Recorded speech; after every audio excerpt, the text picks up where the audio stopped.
evening, ladies and gentlemen. Once again, as always, Miguel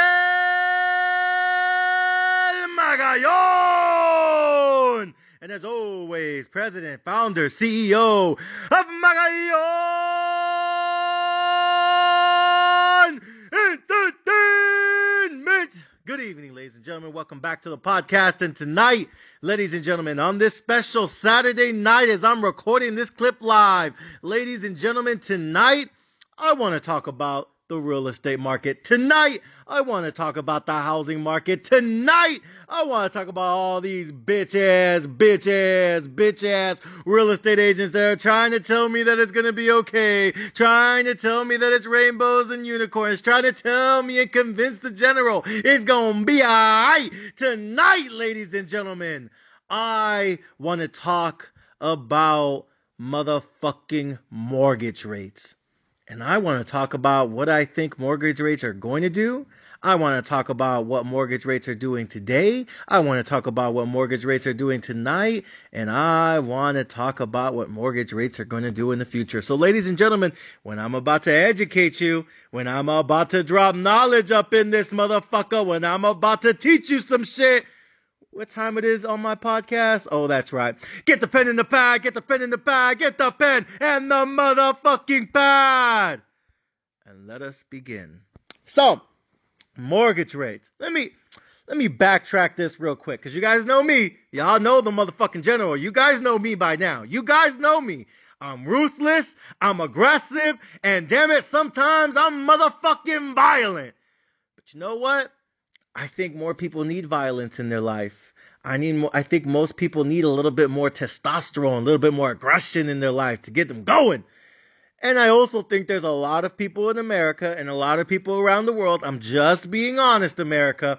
I think there's a lot of you guys who listen to me every night because you need that voice in your ear, you need that foot up your ass, and you need that motherfucking energy pumping through your veins. I think people just need that. They need an advisor. They need a motivator. They need a counselor. They need a leader. They need a motherfucking wartime general. They need the motivation. They need the inspiration. They need the motherfucking energy.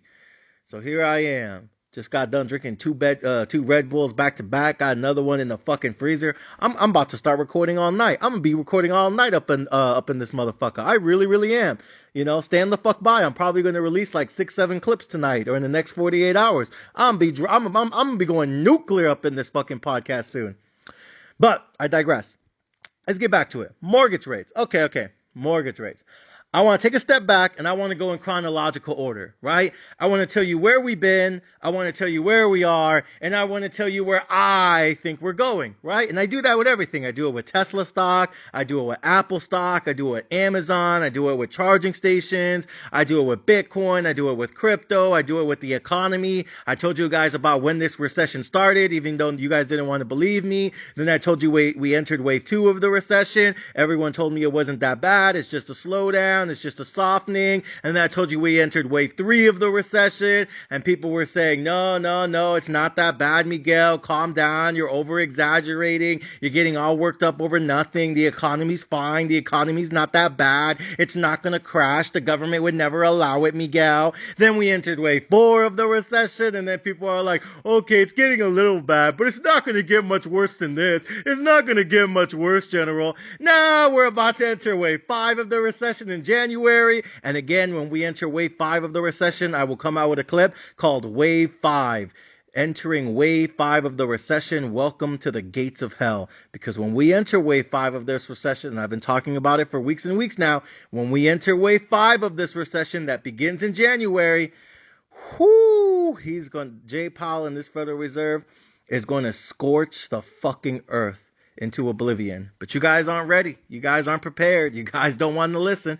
It's fine. Again, you don't have to be the one to lose your job, to lose everything you have in your life. All it takes is someone in your life to lose everything they have in order for you to have to put up everything you have. So again, you might have job security. You might be okay. Doesn't mean your mom is, doesn't mean your dad is, doesn't mean your sister is, doesn't mean your brother is, doesn't mean your baby mama is. Somebody in your life will go down. Somebody in your life will lose their job, and somebody in your life will lose everything they fucking ever worked for. And you guys will have to foot that fucking bill. I'm telling you how recessions work. You guys don't want to listen. I'm telling you, 08, 09. Did everyone in America lose their job in 08, 09? No. But you want to know why it hit everyone? Because everyone had family that did lose their jobs, that did lose their pensions, that did lose their 401k, that did lose their way of life in 2008, 2009. That's why it was so impactful. Because even the people that were immune, even the people that were safe, even the people that made it out alive, they still had to go back because not everyone in their family did. Not everyone in their life did. And not everyone that they cared about did. You guys see my point? You don't have to be the one to take the bullet to be the one that gets hit. Just trying to tell y'all, but y'all don't want to listen. You don't want to listen. It's all right. Recession continues to get worse. The economy continues to get worse. Your finances continue to get worse. Your portfolio continues to get worse. But don't worry. Don't worry.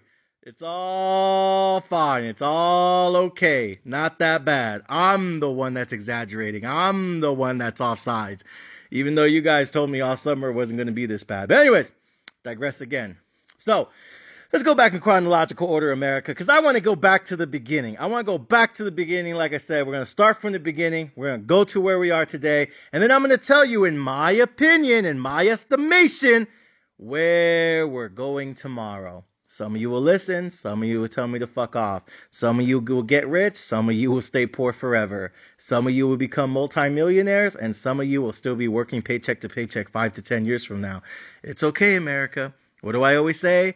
I'm not here to save everyone. Jesus died on the cross for us. Jesus died and sacrificed himself on a fucking cross to forgive us for all our sins. And some of you still won't accept him into your lives. So I'm not trying to do that. I'm not going to try to do that because I understand I can't save everyone. Some of you are just going to tell me to fuck off. And that's okay. I'm okay with that. I made amends for that. I have finally acknowledged that. I have accepted that. And I have overcome that in my life now. Because 2 weeks ago, I sent you guys those clips. The general's frustration and the darkness in my soul. And I let it out on the podcast. I vented for like 2-3 hours. And I said, enough is enough. Some of y'all motherfuckers are just meant to be poor to the day you fucking die. You're meant to work paycheck to paycheck to the day you fucking die. And you're meant to work on your hands and fucking knees until the day you fucking die. Not all of you. Some of you will invest. Some of you will stop spending money on stupid shit. Some of you will start buying assets. Some of you will start buying investments. And some of you guys will start building your portfolio for the long term. And some of you will make so much money through your investments, through your assets, through your portfolios, that you'll make so much money on those every single year, you will never have to work again a day in your life. Because you will make enough money to do what the fuck you want to do, when the fuck you want to do it, because you write your own fucking paychecks. And the other 99% of you will still be showing up to work Monday morning because you need to get paid still. It's just the way it is. Not here to tell you the way things should be. Here to tell you the way the world fucking is. So with that being said, ladies and gentlemen, let's talk about the way the world was. Because to understand where we're going, you got to understand where we came from. So let's take it back. All the way back. And ladies and gentlemen, I want to go back to November of 2021. Literally 1 year ago today. And what happened a year ago today? Do you guys know? Anybody know? I know the real estate agents know. Real estate agents know. All the economists know. All the macro traders know. I know some of you guys know. But do all of you guys know what happened a year ago? No? Oh, it's okay. The general's here to teach y'all some shit. So here we go. November of last year, okay, people who pay attention to the markets and market dynamics, and we're paying attention to the macro, the micro, different sectors, different industries. We're looking at all these moving pieces because, you know, I manage people's retirement accounts for a living. I manage people's portfolios for a living. I am a professional active investor. This is all I fucking do. All day, all motherfucking night. From the moment I wake up to the moment I fall asleep on the living room floor. I do not stop researching the fucking markets all day, every day. So people like me, yeah, we know what the fuck happened last November. But for all y'all new booty motherfuckers that don't really know shit, let me give y'all some history lesson here, right? Recent history. 1 year ago, basically almost to the day, okay? Basically almost a year ago to the day. This guy named Jay Powell, who is the leader of the Federal Reserve, right? He's the chairman of the Federal Reserve, and they manage the money and this and that, all this other shit, right? Federal Reserve here, he comes out and he declares to the world, right? Hey guys, how's it going? All right. Good. How's it going? How's everyone going? Hey, Brian, how's it going? Hey, pal. Hey, Sarah, how's it going? How's it going, Karen? How you doing? All right. So, yeah. So it looks like we made it out this pandemic. I'm glad to see everyone got vaccinated because we all know vaccines work. Am I right? Oh, that was funny times. So anyways, so glad everyone got vaccinated. Everyone got their little bitch-ass vaccine. I hope you got the booster and the extra booster, and I hope you got quadruple vaxxed. I hope everyone got every fucking dose in the world, right? And, it looks like America. Looks like we're not going to be doing any more lockdowns. No, sirree. No more lockdowns for us because we got vaccinated, right? Oh, I'm not going to let that one go. That was funny as fuck. Anyways, so he comes out on his press conference. He says, all right, glad to see everyone got vaccinated. Right. Glad to see everyone's doing okay. The death rate's coming down magically. Oh my gosh, the positive COVID cases, we're just not going to track that anymore. You guys remember that every morning we would wake up and we would try to see how many positive cases of COVID there were in the country and around the world. That was like the first question everyone asked in the morning. Oh my gosh, how's everyone doing? Oh man, good times. And he said basically, look, it looks like no more lockdowns. It looks like we beat COVID, right? And it looks like the pandemic is coming to an end. I mean, okay, sure, why not? And it looks like no more lockdowns, which means looks like we don't need to have these 0% interest rates anymore. I mean, basically, we took interest rates damn near to like 0 fucking percent. And mortgage rates were like fucking 2%. Like he took interest rates down to the motherfucking flow. I'm talking down to the flow, like not a guy's bouncing on the fucking strip club floor, like down to the bottom. And he did it for a reason. Why did he do that to begin with? Because we did fucking lockdowns, because the entire economy stopped. And when not just our economy, by the way, let's keep things in perspective. It was the global economy. It was Europe. It was Asia. It was fucking Australia. Even Alaska did lockdowns, which, it feels like they never stopped doing lockdowns. I feel like Alaska, if you're in Alaska, basically you're living in a lockdown. Like you're just by yourself in the middle of butt-fuck nowhere. But nonetheless, shout out to all my subscribers in Alaska. I didn't even know I had subscribers in Alaska until a couple months ago. I got an email from someone named Sam, and I was like, hey, how's it going, Sam? He's like, hey, man, just wanted to let you know, we're listening to you out here in Alaska. We love your podcast. We're interested in signing up to the VIP. And I was like, shit, let's go for it. You know what I mean? So shout out to, all my VIPs in Alaska. Shout out to all my regular subscribers in Alaska. I didn't know so many people listen to me in Alaska. Apparently I got like 200-300 subscribers in Alaska, which is pretty much the entire state. But anyways, so, lockdowns happen around the world, right? And you guys remember that time. I want to go back down memory lane and shit, but you guys remember Europe was like a complete shit show. Wuhan, China, the fucking birthplace of COVID. Unless you're one of those that think Bill Gates made it in his basement, no big deal. I really don't care. I don't care what you believe about COVID. I don't care if you think Bill Gates made it. I don't care if you think the Illuminati's behind it. I don't care if you think the World Economic Forum's behind it. I don't give a fuck if you think it came from a donkey's ass or some fucking random bat in fucking the mountains of Australia. Like, I really don't care what your opinion is on COVID. All I'm here to say is COVID happened. It locked down the entire world, all global economies at scale. Everything was on motherfucking lockdown. You guys remember it, right? And when that happened, what do you think happened to the economy?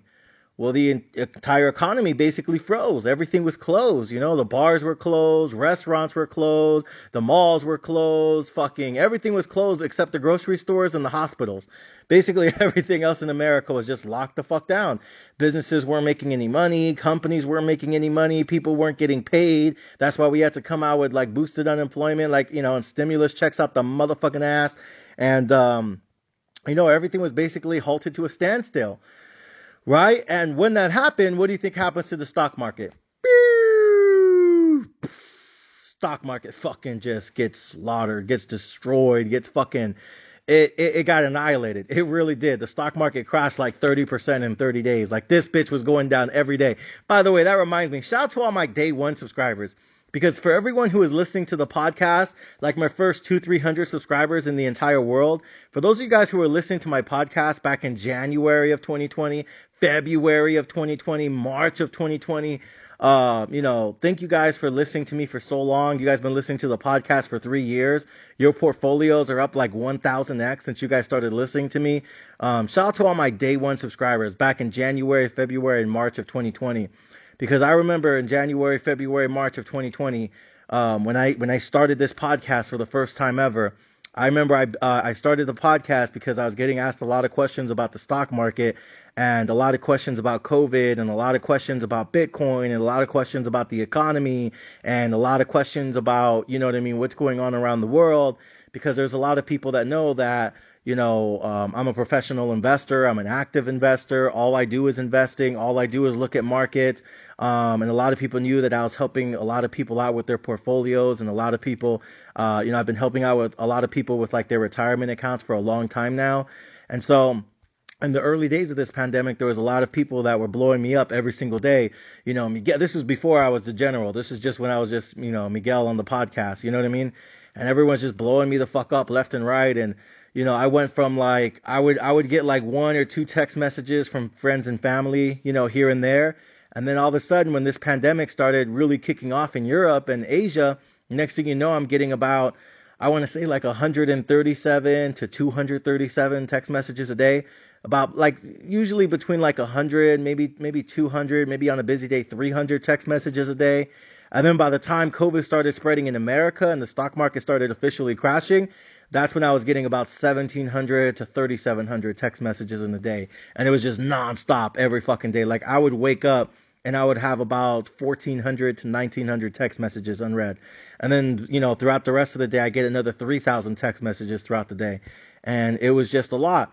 And so in order for me to like, not, keep my insanity and not fucking lose my fucking mind, I started this podcast because I figured instead of texting, 200-300 people, 15 different text messages a day and responding to 1,900 emails and 1,900 text messages and 1,700 voicemails, instead of doing that, I'll just fucking record a podcast every night for an hour, hour and a half, talk about everything I'm looking at on the stock market, everything I'm looking at in the economy, everything I'm looking at around the world, everything I'm doing in my portfolio, and everything I'm thinking about doing in my portfolio.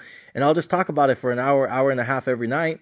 And, I'll just send it out as a clip that everyone can just listen to every night, every morning at work. And, when I first started this podcast, I had 200-300 subscribers. And now I have over 90,000 subscribers 3 years later. So, you know what I mean? And I only had subscribers in 2 or 3 states. Now I have subscribers now in 40 countries, 5 different continents, 15 different time zones. Over 90,000 subscribers now worldwide that listen to me every single night, every single day. You know what I mean? And it's a blessing, but fuck, it does come with a price, and it's a lot of time and energy that goes into this podcast all the fucking time. And I still get a lot of text messages, I still get a lot of emails, I still get a lot of voicemails, I still get a lot of clients blowing me up. But it's a lot easier than having to text 1,900 people every day. I'll say that much. So anyways, so I just want to say that real quick. Just shout out and thank you to all my day one subscribers that were listening to me in January, February, March of 2020. My first 200-300 subscribers. You guys have been with me since the beginning. And you guys remember when I told everyone back then to sell everything in your portfolio, dump everything in your 401k, dump everything in your fucking in your accounts, and just sell everything you fucking have and go 100% cash, because I believe the stock market was going to crash, because I thought we were going to start to do lockdowns here in the US. I remember when I came out with that executive order, and that was the first executive order I've ever done on the podcast, in the history of the podcast. That was the first executive order that I ever declared. And I told all my friends, I told all my family, and I told all my clients, and I told everyone I knew to dump everything in their portfolio, sell everything, and go 100% cash. And we did that in January and early February of 2020. And we waited, and there was a time period for like 2 or 3 weeks that even though COVID was still, spreading and it was going all across Europe, all across Asia, China kept doing more and more lockdowns, South America was doing lockdowns, Canada was doing lockdowns. We only had like 2 or 3 COVID cases in the US, then we had 5 COVID cases, then we had 10 COVID cases, then we had 100 COVID cases, and everyone was wondering how many more cases we were going to get, how much worse it was going to get, how bad is it really, what's the infection rate, what's the death rate, oh my god, we're all going to fucking die. And there was a time period for 2 or 3 weeks where even though COVID cases were spreading all around the world and it was getting worse and worse, and we were getting more and more confirmed cases here in the US, even though that was happening, the stock market kept going higher and higher for like 2 or 3 weeks. And it just kept going higher and higher and higher. And everyone on Wall Street was laughing and making fun of it. Like, oh, only poor people get COVID and only people in low income communities get COVID. And we're going to be okay. We live on Wall Street. So we have better immune systems. Like they were coming up with every stupid ass excuse you could think of. I swear to God, America. And all the rich people basically in New York were like, oh, look at all the poor people out there getting COVID. You know what I mean? That's beneath me. And, they really made it sound like Trump would say, that it was a Chinese virus and it was only over there and it was, in all the shithole countries, as he would like to call them. And, Wall Street just didn't care about COVID for the longest. And then as it got worse and worse and worse, and eventually New York did a fucking state lockdown and city lockdown, once we started to see lockdowns here in the U.S., even though all the signs were clear as fucking day that we're probably going to do lockdowns because every country in the fucking world was doing lockdowns, once finally Wall Street came to the realization that it's not just a Chinese virus and it's not just in shithole countries and it's not just in low income communities with poor people, once they realized like everyone's fucking catching COVID regardless of, how you felt about it back then, once it realized like, okay, oh shit, we're all about to get this shit. You know what I mean? And you started to see the hospitalization rates start to skyrocket in the U.S., regardless of what your opinion is on hospitalization rates. Again, once Wall Street started to see that happening and Wall Street started to look at that on the news every single day, because there was a time in this country where the only thing we ever talked about on the fucking news was COVID, COVID, COVID. Stock market started to react. Wall Street started to react. Bob started to panic like a bitch. And we fucking nailed it. We fucking nailed it to the fucking T. And there was 2 or 3 weeks where we were wrong. There was 2 or 3 weeks where we looked like a dumbass. There was 2 or 3 weeks where it looked like we got it wrong. Because for 2 or 3 weeks, I told everyone to go 100% cash, sell everything, dump everything. And, and for 2 or 3 weeks, the stock market just kept going higher and higher and higher and higher. And guess what? We looked stupid back then, and everyone said, oh, bro, I think you miscalculated. Stock market doesn't think COVID's a big deal. I can't believe you made me sell everything. I can't believe I did that. Why did I listen to you, man? And then all of a sudden the stock market crashed like a fucking million points in a fucking day. And then everyone comes back, oh, I shouldn't have doubted you, General. You're the man. That's why we need you, bro. I'm like, nah, shut the fuck up. Sounding like a hell fucking hoe. You know what I mean? When I'm down, oh, fuck me. When I'm up, oh, ride me. Like, get the fuck out of here. So anyways, so the way that the Federal Reserve reacted to that environment when the stock market was crashing and crypto, well, not just crypto, but, everything's crashing, gold's crashing, the dollars, like everything's fucking collapsing. And, stocks just continue to tumble because, no one knows how long these lockdowns are going to last. Nobody knows, how bad COVID is, like what's the infection rate, who's the most, not immune, what's the word? Who's the most vulnerable, right? Are kids able to get COVID? Are they not? And then, oh my God, my fucking dog has COVID. You know what I mean? Like everyone's wondering, like, how bad is this thing? How fast does it, spread? What's the infection rate? Am I going to end up in the ER? That was back when we used to talk about ventilators every day. Where's the ventilators? Where's the ventilators? Remember that shit? And it was just a shit show with the fucking pinche ventilators.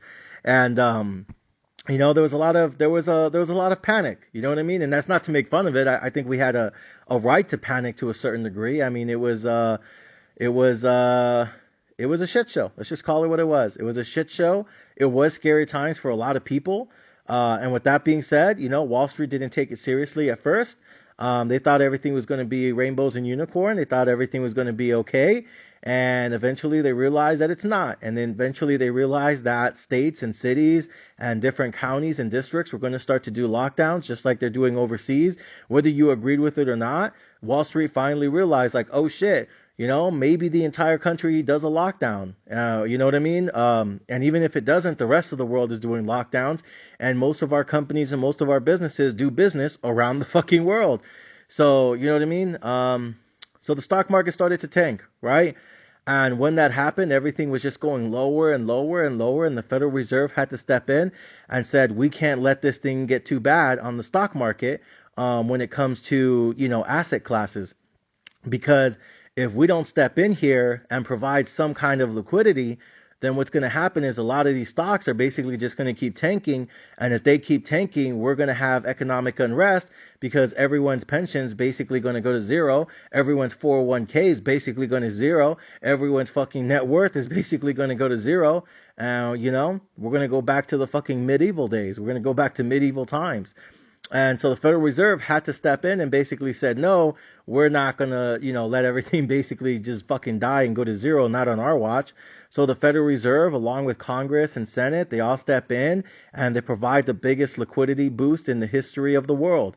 And next thing you know, you have boosted unemployment, you got stimulus check, you got this money, that money. Federal Reserve drops interest rates down to the fucking floor at 0%. Mortgage rates start to tumble as well to the lowest mortgage rates we've ever seen in a lifetime, and everything, basically starts to skyrocket after that. And that was the birth of mooning. And after that, that's when we started to say everything's going to the moon, That was basically the birth of that entire trend and that entire movement. So with that being said, that's why interest rates went so low to begin with. That's why mortgage rates went so low to begin with. That's why everything started to pump. That's why everything started to skyrocket. That's why everything started to explode. And that's why every single mutual fund, index fund, 401k, pension fund in the entire country started to hit new all-time highs every single week, every single month. And it just kept skyrocketing more and more and more. And every person who was an investor was basically banking, making money left and right. And when the Federal Reserve decided to pull that trigger and drop interest rates down to fucking damn near zero, and mortgage rates ended up tumbling to like 2%, when that happened, everything started to explode, everything started to skyrocket, everything decided to go nuclear. And during those early days, that's when me and my day one subscribers, we were just buying. And not only were we able to buy back everything that we sold at like 50% discount, but then as soon as we bought it at 50% discount, that's when everything started to double and triple and double and triple and double and triple. And we were doing swing trade here, swing trade there, momentum trade here, momentum trade there. And, my day one subscribers who remember 2020, we made 900% return on our portfolio in 1 year. Literally in 2020, our portfolios went up over 900%. And it wasn't even a year. Because again, I started the podcast like January, February. All we did was just dump and sell everything in our accounts and everything in our portfolios, and then by the time we got to March and April, that's when we actually started buying. So we basically made 900% return on our entire fucking net worth, on our entire portfolios, on our entire accounts in basically 9 months. That's how fast things happen. We basically got 900% in 9 months. Damn near a 10x. Like everything we owned in our entire portfolios was basically just skyrocketing nonstop every single day, every single week, every single month. And so that was really good times back then. And that was the environment we found ourselves in a 0% interest rate environment, in a low mortgage rate environment. Everything started to skyrocket. And it wasn't just Bitcoin. It wasn't just crypto. It wasn't just fucking meme stocks. It wasn't just, altcoins. It wasn't just fucking this and that. It was also things like fucking real estate. And real estate prices, again, for you real estate agents out there, and I know you guys are going to be the main ones listening to this clip tonight, but for all you real estate agents out there, you guys remember that when the Federal Reserve, just started to fucking tank the interest rates and take mortgage rates down to the fucking floor, you guys saw what happened to home appreciation. You guys saw what happened to the real estate market. You guys witnessed what happened to the housing market. Like the values of homes across the U.S. absolutely fucking exploded. And 2020 and 2021, we saw, back-to-back record years in home appreciation and home value appreciation. Like every single home in America, it just felt like it just doubled in value. You know what I mean? Now, it didn't actually double in value, but that's the way it felt. It felt like a lot of homes were just skyrocketing in value because now with these cheap mortgage rates, basically demand for real estate went through the fucking roof. You know what I mean? If anything went to the moon, it was the demand for a new home. It was the demand for homes that are available on, in the housing market. Because now it wasn't just the fact that everyone qualified for a home loan in America. It was also the fact that everyone qualified for a big home loan in America. You see my point? Because there's a difference between, oh, everyone qualifies for a home loan and everyone qualifies for at least 400,000. There's a difference between that and what we saw. What we saw was everyone qualifies for a home loan now, but not for 400,000. Motherfuckers were getting approved for like 600,000, 700,000, $800,000 home loans. Yeah, you guys remember like not just like last year, but specifically like 2020 and early 2021, you guys remember like some of these home loans that people were getting approved for, it wasn't for no 300,000-400,000. Fuck no. People were getting approved for $600,000 home loans, $800,000 home loans, $900,000 home loans. You know what I mean? And it's not like they didn't deserve it. You know, a lot of them still had good credit. A lot of them still had, good jobs, good household income, strong household income, high net income earners, right? Like these weren't just fucking babosos. Like back in 2006, 2007, 2007 with all their fucking bitch ass ninja loans, motherfuckers, no job, no income, still getting qualified for 300 grand. It wasn't like that. Like a lot of these people that were getting these $6, $7, $8, $900,000 home loans, a lot of them still had good credit. A lot of them had great credit. A lot of them were high income earners. A lot of them were 6-figure earners. A lot of them, you know what I mean? Like, they were basically, how do I put this? They were qualified buyers. It wasn't just a bunch of unqualified buyers left and right in 2020 and 2021. You know what I mean? Like that, it wasn't like that, right? But at the same time, nonetheless, there was a lot of buyers that previously, prior to the pandemic, they might have only qualified for 400,000 or 500,000. And then as soon as, post-pandemic happened and mortgage rates went, sub 3%, all of a sudden those same buyers that 2 years ago might have only qualified for 400,000 or 500,000, now in 2020 and 2021, they're qualifying for 600, 700, 800, 900,000. You know what I mean? Like, sheesh. And again, it's not like they were unqualified. These people were still qualified. They were high income earners, great credit score, great income, strong household income, low debt, to income ratio, right? It's just because the mortgage rates dropped so fucking low. Now all of a sudden the amount of money that they got approved for on their home loan was basically exploding, just like the broader stock market and, the broader equities market. That's what you were seeing.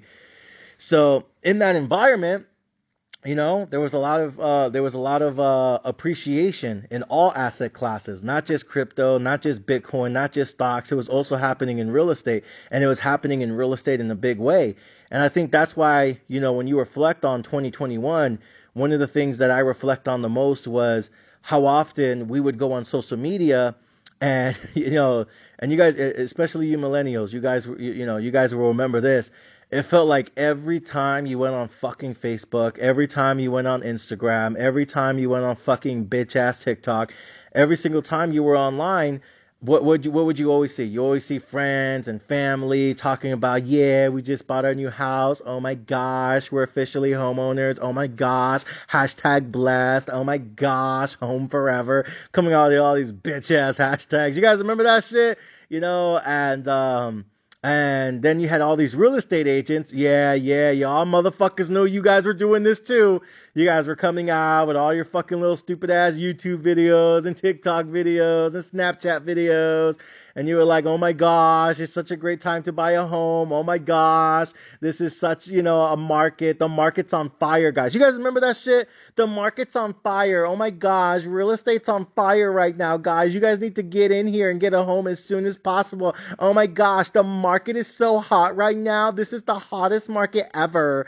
And you guys remember that shit, man. Everyone was just pumping up and hyping up the real estate market day after day after day after day. Week after week after week after week, month after month after month after month, non-fucking stop. You couldn't go on social media in 2021. You literally couldn't do it without saying something about real estate. Like every single day on social media, people were either talking about Bitcoin, talking about some crypto fucking pump like fucking Dogecoin and Shibu, or they were talking about GameStop and AMC, or they were talking about fucking real estate. It was always something, right? And these real estate agents out here, let's just call it what it is. They were out here with fucking they were relentless out there on social media. And you saw a lot of first-time home buyers too, just talking about, how awesome it is that they finally were able to get a house and they were able to get it at such cheap rates. And oh my gosh, my mortgage rate went down even though the value of the home went up. Like they were talking about this. And it's not like they were lying. Everything they said was factual. But it was the pressure. Like a lot of people felt social pressure. Like, oh my God, I got to buy a house. Got to get in, got to jump in. You know what I mean? And it was just like, man, that was a shit show in and of itself, because you guys remember, especially for all of you guys who were buyers or potential buyers back then, and all you agents, you guys remember this too. It was a fucking war zone. Like, make no mistake about it. Yes, the real estate market was hot. Yes, the real estate market was on fire. Yes, real estate value was exploding across the country nationwide. Yes, all of those things were true. And yes, it was a great time to get into real estate back then. It was a fantastic time to get into real estate back then. It was the perfect time to get into real estate back then, especially as a first-time home buyer, because mortgage rates were such dirt cheap. Everything is true. All of that is true. But it doesn't change the fact it was a fucking war zone. And if you're a real estate agent listening to me tonight, I think where we will find common ground is right here. I think right here, right now is where we find common ground.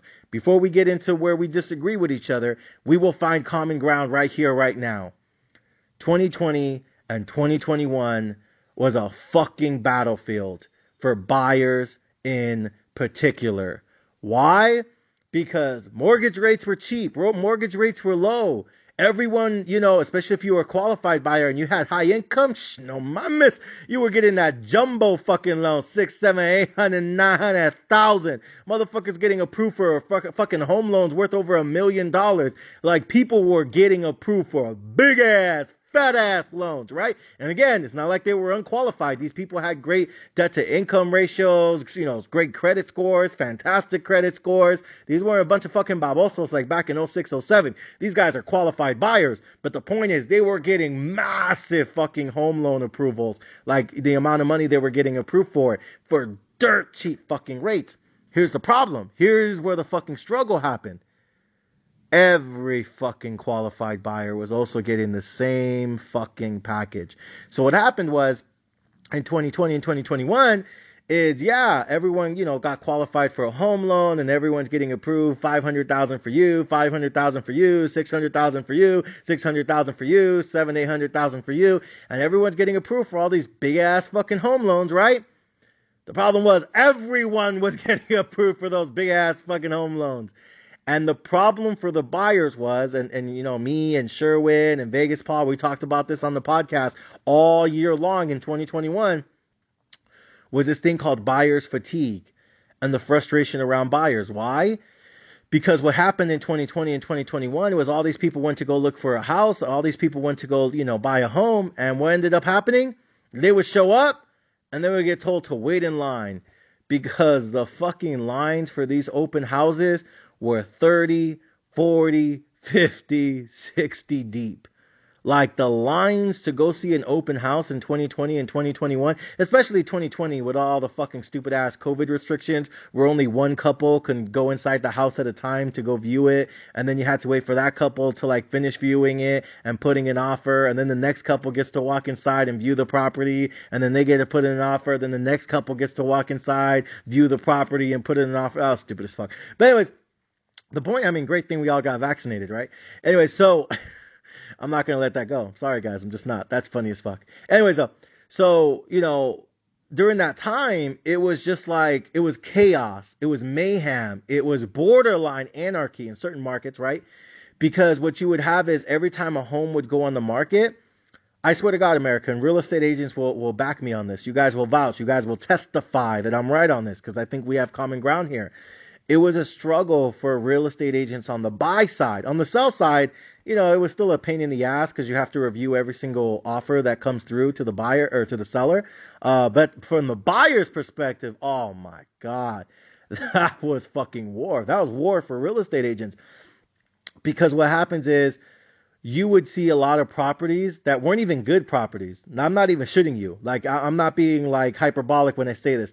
There was a lot of fucking raggedy ass, even shitty ass dumpster properties, like straight fixer upper properties. Even those properties were getting 10, 15, 20 offers. But the good properties on the west side, the upper west side, with the pool in the back and the jacuzzi, in the good neighborhood, gated community, with the good school district. Oh my gosh, all my friends live there. Oh, those houses in the creme de la creme, steak and lobster every night, type of bougie motherfucker. Those neighborhoods, the good neighborhoods, the nice neighborhoods where everyone wants to live, because that's how you know you made it in life. Those neighborhoods, shit, those motherfuckers were getting 50, 60, 70, 80, 90 offers.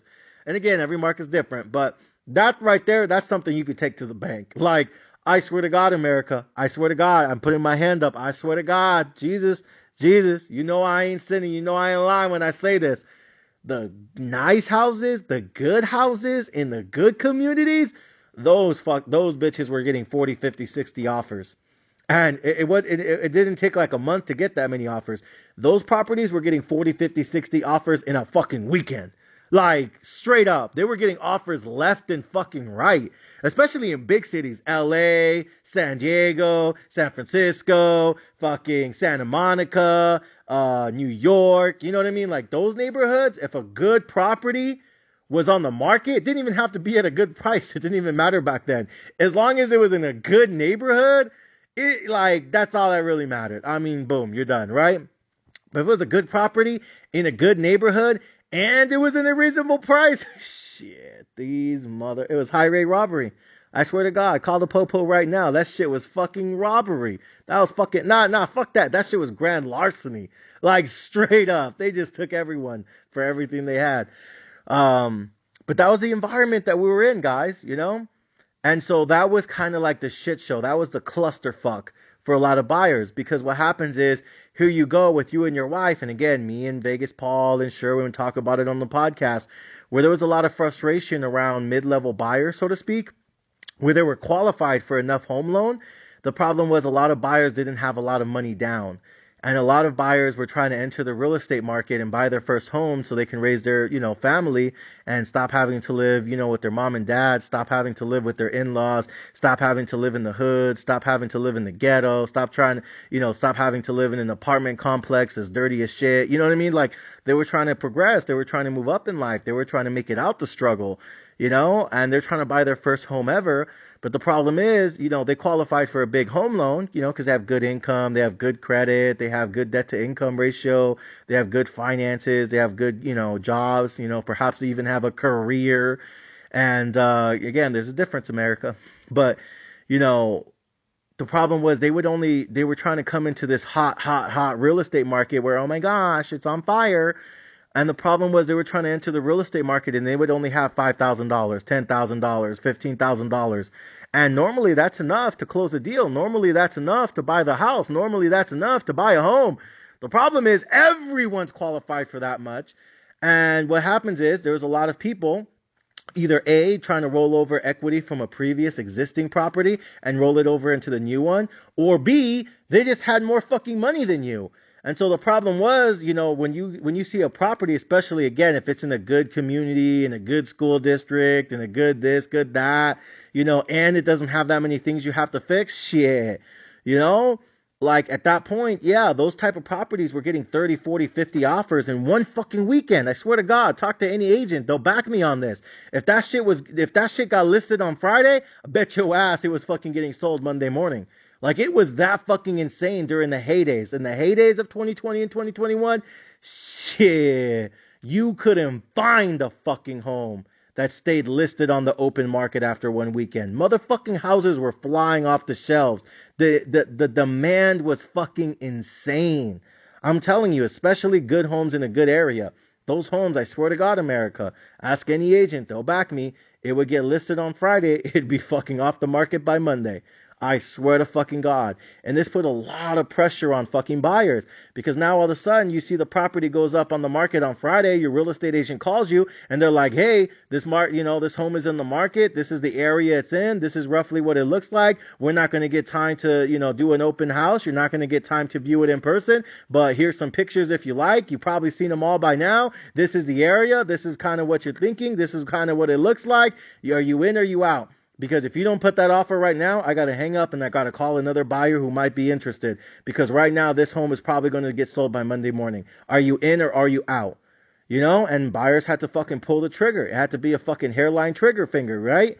And then on top of that, you say, okay, yeah, we'll take the home, put an offer, right? Because people get desperate, people get panicky, right? And it's not like the agent was forcing you to put an offer. He was telling you the truth. If you don't put an offer now, it will get sold by Monday. He ain't lying. I know it sounds like he's putting a lot of pressure on you, which, by the way, a lot of agents are getting sued for right now, because now all these buyers that bought homes that have all these fucking problems in it, now they want to sue the agent because they said, oh, he forced me to buy it and he pressured me into signing on the bottom line. Oh, I can't believe he did that to us. Oh, that's funny. I know it sounds stupid, but let's not pretend that's not happening now. Anyways, so a lot of agents, again, they weren't lying. If you don't put an offer in today, it will sell by Monday. It will sell by Tuesday. It's not going to be on the market next week. And I don't have time to sit here and walk you through it because I have 15 other potential buyers that might be interested in this same property. So I need to know right here, right now, are you in or are you motherfucking out? And that's why Sherwin came on the podcast and people like him would tell you, like, "Lo, these are shark-infested waters. This is not for the faint of heart."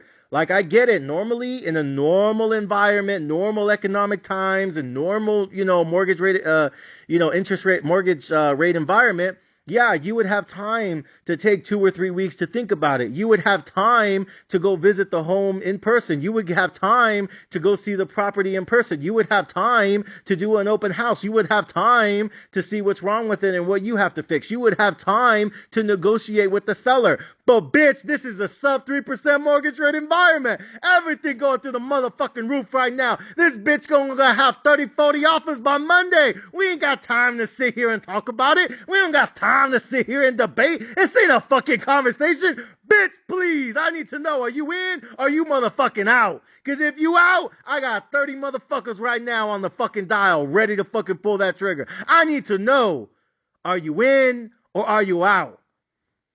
People like, am I lying? Hey, real estate agents. Am I lying? Is anything I said so far fucking false? Have I lied about anything I said on the podcast tonight? Anybody? No? Good. Shut the fuck up. Keep listening. So, that was the environment we found ourselves in. I swear to God, America. So,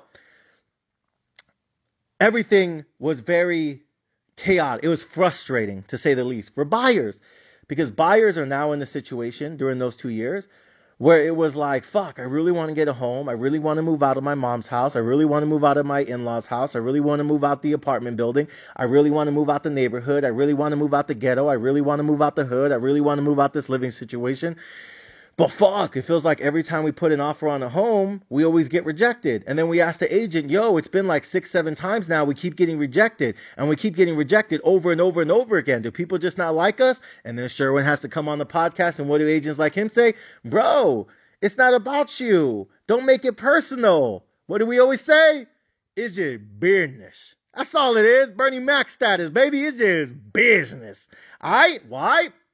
Because at the end of the day, the sell side agent is basically going to show all his client, the seller, all the fucking offers. He's going to explain all the offers. And at the end of the day, not always, but at the end of the day, most of the time, 99.9% of the time, not always, but the vast majority of the time, what offer do you think the seller is going to take?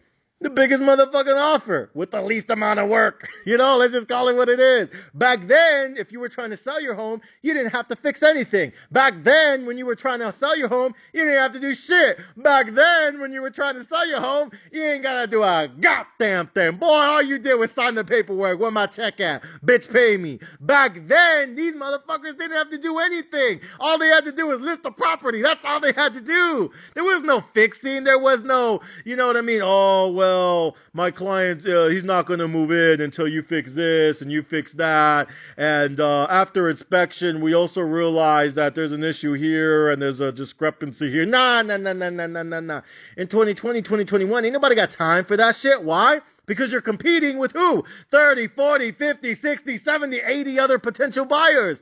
And what do you think most of them were saying? Fuck that shit, bro. Just give me the keys and move the fuck out. I'll fix everything my damn self.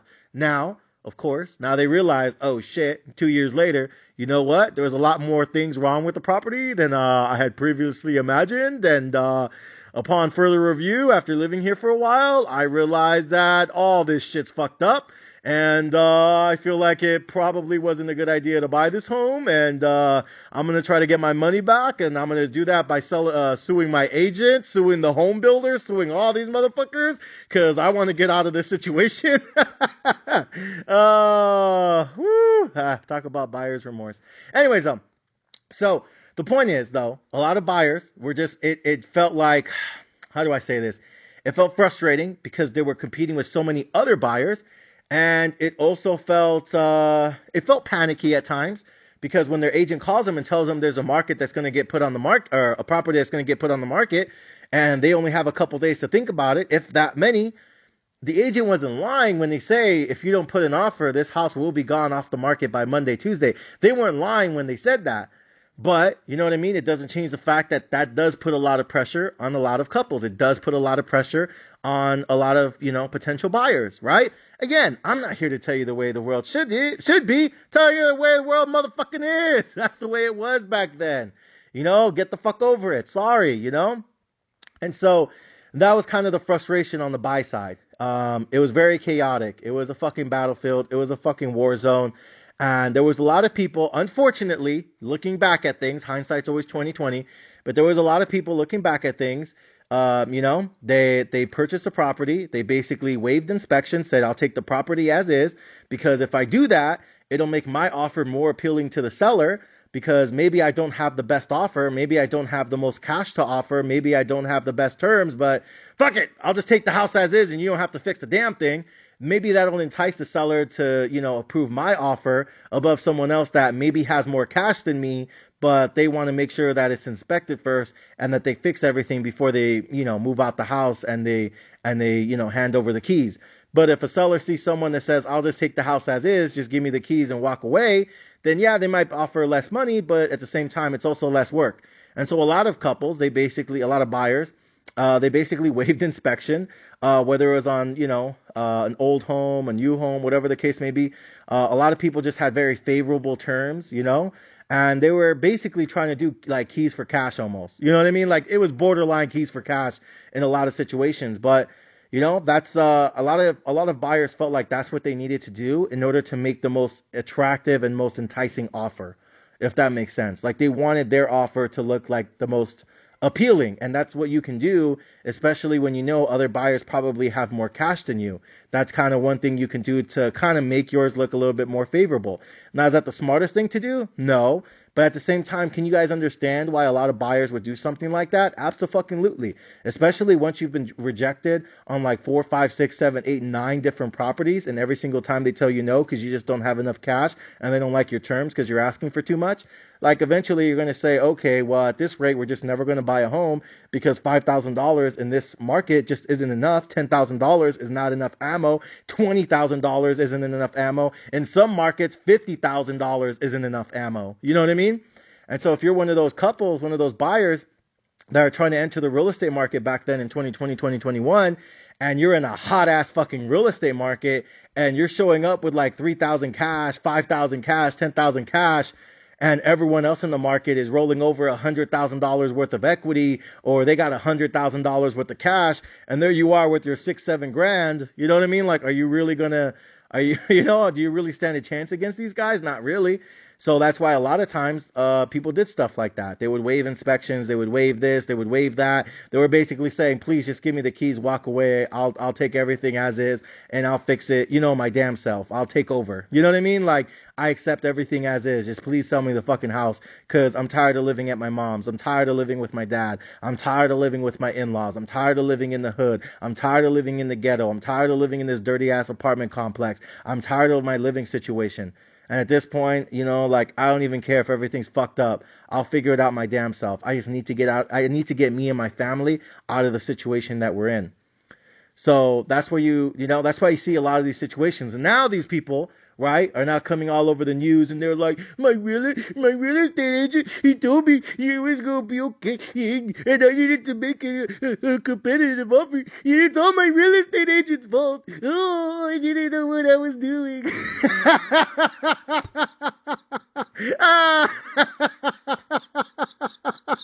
I didn't know what I was doing. You sound like a middle school kid that got his girl pregnant. I didn't know this would happen. Oh my God. I love it when people try to blame other people for why their life's fucked up and it didn't turn out the way they wanted it. The first thing they do is blame everyone else. Like, bro, you fucked up. Just admit it. Don't try to sue your real estate agent. Don't try to sue the broker. Like, come on, bro. Oh man. I get it. I get why they're frustrated. I get why they're, pissed off. I get why they're sad, right? I get why they have buyer's remorse, but at the end of the day, they knew the consequences of it. You know what I mean? It reminds me of all these people that put all their money on GameStop or put all their money on AMC or put all their money on fucking Dogecoin because their homie said it's going to $1 or put all their money in Shibu because everyone on Twitter said it's going to a penny. I was like, all these people that invested in this dumbass shit back in the day and now it's fucking going to zero and they're like, oh man, it's not fair. I'm going to sue Elon because I only bought it because of him and then I realized he don't even like it that much. It's like, bro, no one told you to put your money into it. Like, that's on you, bro. Whatever. Funny stuff, man. Funny stuff. So, how's the environment we're in, right? And, mortgage rates were low, interest rates were low, and everything was dirt cheap. But you want to know what? The Federal Reserve accomplished their mission. The Federal Reserve accomplished their objective. They completed their objective. And what was the objective? What was their goal? What was the fucking mission? To save the markets. The stock market, the real estate market, housing market, crypto market, Bitcoin. Save all markets. Save everything. Small businesses, medium businesses. The government came out and with the support of Congress and Senate, we got all these stupid ass PPP loans that went to stupid ass businesses that never really existed to begin with. And all these business owners took all that money and instead of giving it to their employees, they used that shit to buy a new Lamborghini. Y'all remember. Let's just call it what it is. A lot of these business owners did not use the money for their businesses. They used it for themselves, and now the government's hiring like 80,000 IRS agents, and they're going to track these motherfuckers down, and they might not catch all of them, but they're going to catch a lot of them. When they do, oh man, they're going to get the fucking donkey fuck of a lifetime by Uncle Sam. He going to come for that ass. He going to come for that ass. Woo! No lube either. He's just gonna fucking pound your ass. I'm telling you, all these little fucking small, medium-sized business owners, even big business owners that took all that fucking free money by the government and thought that no one was gonna find out what they did with the money, and then they just spent it on stupid shit. It didn't even go to the business. They didn't go to the employees. It just went for them to go on vacation and buy Lamborghinis and put money in the stock market and buy crypto and buy Bitcoin and all this other stupid shit. Oh yeah. Now the government comes back fucking 2 years later and Biden and Pelosi and all these other bitch ass motherfuckers, they hire 80,000 new IRS agents and they're going back and they're trying to find out what everyone did with their stimulus money. They're trying to find out what everyone did with that PPP money, and it's just funny, it's crazy. A lot of the people who are going to get fucked are probably the people that voted for these motherfuckers. That's what's hilarious. And, but they're going to go after a lot of these businesses that took that money and they're going to be like, yo, What did you do with all that money? Let me see your tax return. Let me see your tax forms. Oh, well, you know what? We cross-referenced all your tax returns and all your tax receipts, and we cross-referenced it with all your bank account history. Yeah. You know, don't ever forget, these fucking banks, these credit unions, yeah, they work with the IRS, not against the IRS. Don't get that shit fucking twisted. They're going to hand over all your fucking bank account information, every single fucking page. And they're going to cross-reference everything, and they're going to figure out what the fuck did you do with all that money. And they are going to come for that motherfucking ass. Whoo! He's going to tap those cheeks. Telling y'all, but whatever. So anyways, so now we fast forward and we go into November 2021. And what happens November 2021? Jay Powell, chairman of the Federal Reserve, the same motherfucker that saved the stock market, saved the crypto market, saved the housing market, saved motherfucking Bitcoin, and he made that motherfucker go to the motherfucking moon. What did that motherfucker do in November of 2021? What the fuck did that motherfucker come out and say? All right. How y'all doing? Good. Y'all get your vaccine yet? All right. Hey, y'all gonna learn today. Let me tell y'all something. So we've been at these low mortgage rates for a while now, you heard? We've been at these low interest rates a cool minute now, right? I done did what I told y'all I was gonna do. I done stayed that stock market. I done gone save that crypto market, that Bitcoin market. I done saved your housing market. I done all that. I told y'all I was going to come down with the hand of God and I was going to save the equity markets. I was going to save the economy with help with Congress and Senate. We were going to save small businesses, medium businesses, large businesses, corporate businesses, everything on the stock market. We're going to save everyone. We're going to bail out the entire world economy with stimmy after motherfucking stimmy. And guess what? We did. But you know what? Pandemic looks like it's coming to an end, right? Even if COVID doesn't actually go away, we're just going to stop talking about it, right? And you know what? Now that I think about it, I don't think we're going to do lockdowns anymore. So, with all things being equal, assuming we don't go back into lockdown, probably never will, unless you're in fucking China. Great job, President Xi. Dumb as fuck. But assuming we don't go into lockdowns here in the U.S. anymore, assuming COVID never comes back again, you know, and we never freak out about it again, and we just stop talking about it, right? Never, ever again. Right. Then, I think it's time, you know, we increase interest rates. I think it's time we increase mortgage rates. I think it's time we take the rates back up, because the only reason we down here, only reason they this low, because I needed to save the stock market. I needed to save fucking crypto markets. I needed to save real estate market. I needed to save y'all motherfuckers. Otherwise, everything would have crashed and burned, and we would have went to medieval times up in this motherfucker. So I saved y'all. You're welcome. We gave you stimulus. You're welcome. Gave you boosted unemployment. You're welcome. We even gave y'all motherfuckers a child tax credit for all your motherfucking oopsie babies. Yeah. I know you love them so much. It's your Snooki Bear. Bitch, he was a oopsie baby. Call it what it is. We even gave you money for your motherfucking day kids. Nah, not that anyone used that money for their kids, because we all know none of that money actually went to the kids. How do we know? Because the banks all told us, hey, no one's opening up an account for their kid. No one's starting a college savings account for their kid. No one's opening up kid accounts. So what are they doing with the money? Oh, that's right. The CEO of MGM, the CEO of the MGM Grand, the CEO of New York, the CEO of the Bellagio. They all came out and said, these motherfuckers are using that money for their kids and they're using it in our slot machines. All right. Yes, the fuck they did. So, you know, it is what it is. No one actually used that money for their kids. They didn't use it to sign up for the VIP package. They used that money on blunts, hoes, and what? Motherfucking modelo. All right. Just calling it what it is. So, with that being said, Jay Powell comes out and says, look, we need to raise interest rates. They've been low for too long.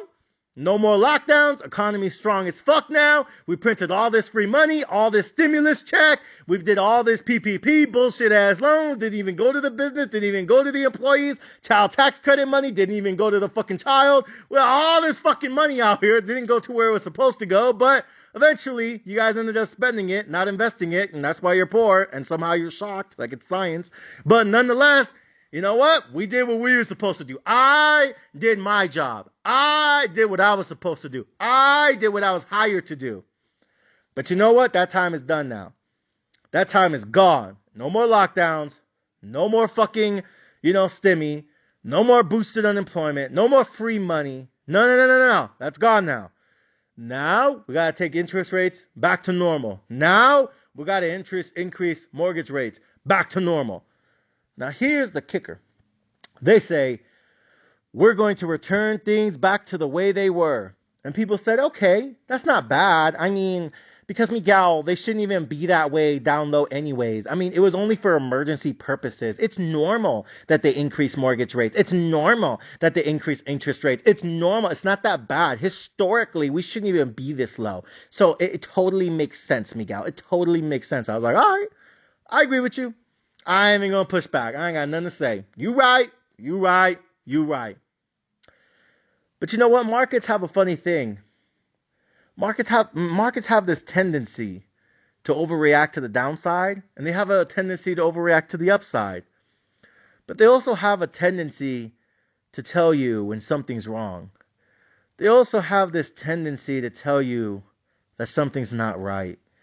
They have this tendency to tell you when something is about to happen, both good and bad. They have a tendency to predict the future. Sometimes, not always, but sometimes. And the moment the Fed came out and announced that announcement on his press conference in November of 2021, what ended up happening? Stocks started going down. What ended up happening? Bitcoin stopped its fucking massive rally and it felt it was destiny to hit 100,000. That shit did a fucking quick pivot and a return. Told you go fuck yourself. And everything just started going down. And things went lower and lower and lower. And a lot of us market participants said, you know what? I understand it's down a little bit. And I understand we're going into a higher interest rate environment. But it's not going to be that bad. I mean, it's a pullback. It's a correction. That's what everyone was saying. That was consensus. And I think for the most part that was right back in January, February. And then February happens. And this guy named Putin, some of you guys might have heard of him. He's been on TV lately. And this guy named Putin comes out and he says, I'm going to take Ukraine because I motherfucking feel like it. And if you got a problem with it, I'll bomb your bitch ass too. I'm going to take Ukraine. Ain't a damn thing you can do about it. Say something, bitch. And Putin went on to take Ukraine. U.S. and Europe respond and said, we do not tolerate this. We're going to stand up to him. And we're going to stop buying his oil. Because then he'll learn his lesson. Okay, sure, whatever. Oil prices start to skyrocket. Gas prices start to skyrocket. Inflation starts to skyrocket. Because gas prices affect everything in the economy. Because now it costs more to send everything around the world. Now it costs more to get things to your local neighborhood Walmart where they sell everything for everyday low prices. Now all of a sudden it costs the truck drivers more money, which means it costs the companies more money, which means everything they sell now has to cost more money because they're not going to take a hit on their profit margin. They're not going to take a hit on their revenue. Fuck no. You know the motto. It's called buy us, fuck you, homie, just like China. So yeah, they're going to protect their bottom line. They're going to protect their profit. They're going to protect their profit margins. They're just going to increase the price of everything. Higher gas prices, bitch. Higher sales price. How about that? So now all of a sudden everything in the economy is costing more. Everything. From diapers to formula to food to cigarettes, everything costs more. Why? Because it costs more to ship it. Why? Because oil costs more than it used to. So inflation's starting to go higher and higher. Now all of a sudden, you want to know what happens? The Federal Reserve comes out and they're like, hey bro, this inflation thing's bad. And what does the Fed say? Nah, it's transitory. It's here today, it'll be gone tomorrow. It ain't that bad. Okay. March comes. April comes. And then April's when it hits. And they said, hey, Mr. Fed Chair, hey, China's doing a lockdown again, and now we're not getting anything in the store. Which means the things that we do have in the store are going to go up in price now because there's not as much supply as there used to be. And now that there's less supply and the demand is still the same because we all still need diapers, formula, milk, eggs, water. The demand is still there, but the supply is not because China's doing lockdowns, which means the price of the remaining inventory is now going to skyrocket, kind of like it did in the housing market. So, what are we going to do about that, Fed? Because that's causing inflation to go up higher too, and oil prices are already causing things to go up higher. And what's the Fed say? I'll just raise interest rates even more now. And everyone turned around and looked at this motherfucker like, bro, since January, you've been increasing interest rates. Since January, you've been increasing mortgage rates. And now, in the last 2-3 months, the first 2-3 months of the year, aside from you raising mortgage rates, aside from you raising interest rates, on top of all of that, and quantitative tightening that's going to begin later in 2022, it already started. The only thing that's really happened is your job got harder because oil is causing gas prices to go higher than it was a year ago. And China lockdown is causing more supply chain issues. So now we're getting less supply from Asia, less supplies from China, but the demand is staying the same because we all need milk, we all need water, we all need cheese, we all need diapers, we all need like these things. So demand is still the same, but we're not getting as much supply because China keeps doing lockdowns and broader Asia keeps doing lockdowns, but the demand is still the same. So what happens to the value and the price of the remaining goods that do exist? Oh, just like Bitcoin, just like real estate, demand stays the same, but supply decreases. Guess what happens to the value? It increases, right? Simple supply demand chain dynamics, right? Well, guess what that means? That means inflation's getting hotter. So oil prices are already making things cost more. And now supply chain issues are causing it to cost even more again. And your solution to all of this is what? Oh, higher interest rates, higher mortgage rates. Bro, that's not solving the situation. That's literally just making things worse. You're not actually solving anything. You're just making things worse. What the fuck are you talking about? How does higher interest rates and higher mortgage rates, how does that make my rent go down? How does that make food prices come down? How does that make it easier for me to live? Like that kind of just sounds like that just sounds stupid. I don't know how else to explain it. Like average economists were just looking at this, pendejo, like, bro, that just makes things worse. I don't know what you're doing here. Like, that's not like a long-term solution. That you're actually make things worse. You're not addressing the root cause of the situation. But the Fed, to his credit, says, hey, I can't make gas prices cheaper. I can't tell Biden to start buying oil from Russia. I can't tell Biden to do this and that with Keystone. I can't tell Biden to let oil companies pump more oil. I can't go to Saudi Arabia and tell the OPEC meeting and tell them to lower the price of oil. I cannot do that as the Federal Reserve. But you know what I can do? I can make interest rates go higher and I can make mortgage rates go higher. Oh, yeah, but Mr. Fed, that's actually not like doing anything. Like that's just making it worse. Like you increasing mortgage rates is just fucking over a lot of buyers that are tired of living with their mom, tired of living with their parents, tired of living with their in-laws, tired of renting a stupid ass house, tired of fucking living in an apartment complex, tired of living in the hood, in the ghetto, in the barrio. Like all these people, they should just be buying homes. They're tired of their living situation.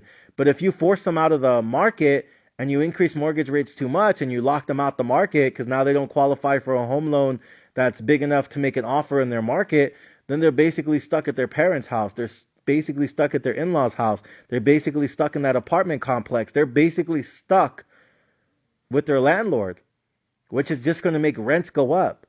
That doesn't do anything. Wouldn't it just be easier just to build more houses? Nah, we're going to keep increasing interest rates and mortgage rate. Bro, that's not a fucking solution, bro. What the fuck are you doing? That's just going to make rents go up, which makes inflation go up, which makes the cost of living go up. What the fuck, bro? Now everything's just going to cost more than ever. Oil's going up, gas is going up, food's going up, everything at Walmart's going up. Now my rent's going up. Bro, you're not making things better with your higher bullshit ass interest rates and mortgage rates. What the fuck, bro? And the Fed says, yeah, I'll just keep raising interest rates and mortgage rates higher. And they're like, oh, okay, to what end? To what end? To kill inflation? How is raising the interest rates going to kill inflation? Please tell me. I'm willing to listen. I'm ready. Oh, it's really simple, you see. We're gonna have a lot of layoffs coming up soon.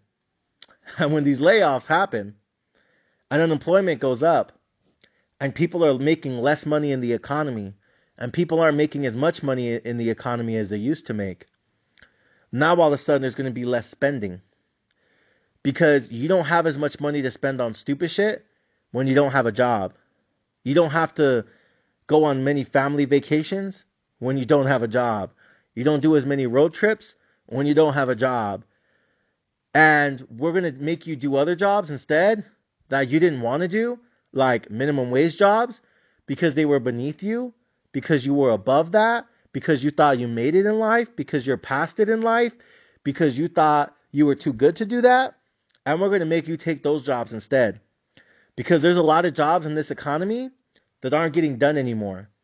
And we realize that the reason these jobs aren't getting done in the economy is because motherfuckers got a bag in fucking Bitcoin and crypto and Shibu and Dogecoin and GameStop and AMC, or they made a lot of money in real estate, or they made a lot of money here, they made a lot of money there, they got a bunch of fucking money from their PPP loan and they're trying to live off that. We have a lot of people over the last 2 years, they made a lot of fucking money. And now we have a lot of millionaires and billionaires in this country that we didn't used to have before. And you guys saw this in 2020 and 2021. We created fucking millions of millionaires. There's a lot of people that came up in the last 2 years that are basically made now. There's a lot of people that used to work everyday jobs and now they're fucking making money on TikTok. Now they're making money on YouTube. Now they're making money, you know what I mean, on side hustles. And there's a lot of people now that 2-3 years ago, they were working average jobs, everyday jobs, 9-to-5 jobs.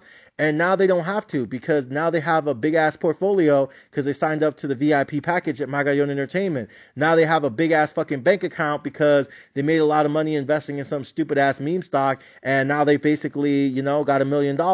And you guys see this shit. You guys remember back in the day, there was a lot of people who were putting money early on in a lot of these like cryptos and a lot of these meme stocks, and they put money like really early, and they ended up getting a 100x, 200x, 300x, 400x, 500x, 1000x on their investment, and now that $20,000 is worth $20 million. And there's a lot of people that just basically, they fucking blew up. And now they have a lot of money, and now, because they have so much money, they don't have to work anymore. Or at least not anytime soon, right? They don't have to go back to work. They're not going back to McDonald's. They're not going back to Burger King. They're not going back to fucking Foot Locker.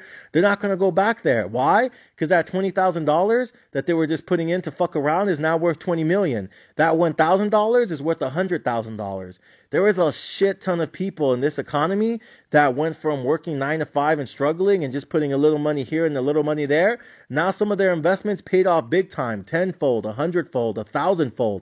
And now they have so much money to live off of right now, they don't have to go back to work. Some of them might not ever go back to work because they have so much fucking bloody money.